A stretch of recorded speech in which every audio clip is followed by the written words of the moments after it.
In today's video, I am going to teach you how to set up cross-domain tracking in Google Analytics. Cross-domain tracking in Google Analytics 4 or GA4 helps you measure a single user journey across more than one domain. For example, if your main site is on one domain and your checkout or booking experience is on a separate domain, cross-domain tracking helps keep that session and user attribution connected, instead of showing the second domain as a new referral source. Before you begin, make sure a few basics are in place. You will need editor-level access to the GA4 property you are working in. Also, each domain involved needs to use the same GA4 measurement ID, and the same Google tag setup must be deployed across all sites. That usually means the same Google tag is installed on each domain, or the same Google Tag Manager container is published on each domain.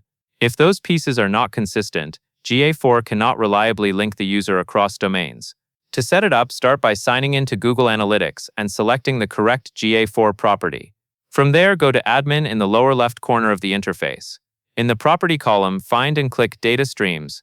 You will see your available streams, and for cross-domain tracking, you will want the web data stream. Select the web stream you want to configure to open the stream details. Inside the web stream details page, look for the Google Tag section and click Configure Tag Settings. If you do not immediately see the domain options, select Show More to reveal additional settings. Then click Configure Your Domains. At this point, GA4 may show recommendations. If you are already using the same Google tag across multiple domains, GA4 can sometimes detect that and suggest domains to include. You can click Add on any recommended domains that apply. To add domains manually, click Add Condition. Choose a match type that fits your situation, such as contains or begins with. Then enter the domain you want to include, like example.com, and repeat that for each domain that should be part of the same user journey. Be sure you only include the domains that should share sessions and attribution. When you are finished, click Save to apply your cross-domain configuration. And that is all there is to it.